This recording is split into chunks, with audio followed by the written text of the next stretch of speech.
గుడికి ఎందుకు వెళ్ళాలి? ఆలయంకు ఎందుకు వెళ్ళాలి? ఆలయంలో నిజంగా అద్భుతాలు ఉంటాయా?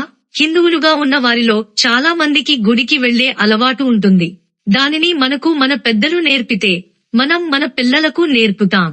ఇందులోని మర్మమేటో తెలియకుండా మనం పెద్దలు చెప్పిన ప్రకారం గుడికి వెళ్లి పూజలు చేస్తుంటాం. పెద్దలు ఎంతో అనుభవంతో మనకు నేర్పిన సలక్షణం గుడికి వెళ్లడం. అయితే అందులో మర్మమేమిటో తెలుసుకుంటే మరింత బాగుంటుంది. గుడికి వెళ్లితే నిజంగా మనకు అంతటి ప్రేరణ ప్రశాంతత వస్తుందా? ఒక్కసారి చూద్దాం. గుడిని దర్శించుకోవడం వెనుక ప్రయోజనాలే ఉన్నాయని చెబుతారు.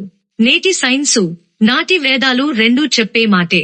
అయితే ఈ అంశం కొన్ని ప్రత్యేక ప్రదేశాలలో నిర్మించిన ఆలయాలకు ఎక్కువగా వర్తిస్తుంది. ఉత్తర దక్షిణ ధృవాల మధ్య ఎలా ఆకర్షణ శక్తి ఉంటుందో అలాగే భూమిలో పాజిటివ్ ఎనర్జీ ప్రసరిస్తూ ఉంటుంది. అది కూడా భూమి స్వభావం. ఆ ప్రాంతంలో ఉండే ఖనిజాలు, లోహాలను అనుసరించి ఉంటుంది. అందుకే ఆలయం నిర్మించడానికి అప్పట్లో కొన్ని ప్రత్యేక ప్రదేశాలను మాత్రమే ఎన్నుకుంటారు.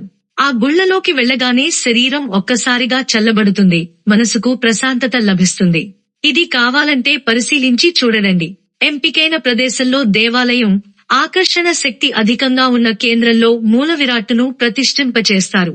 వేదమంత్రాలు రాసిన తామ్రపత్రాన్ని, రాగి రేకు ను విగ్రహం కింద నిక్షిప్తం చేసి ఉంచుతారు. రాగి లోహానికి భూమిలో ఉండే శక్తి తరంగాలను గ్రహించే తత్వం ఉంది. ఆ విధంగా రాగి గ్రహించిన ఆకర్షణను ఆ పరిసర ప్రాంతాలకు విడుదల చేస్తుంది.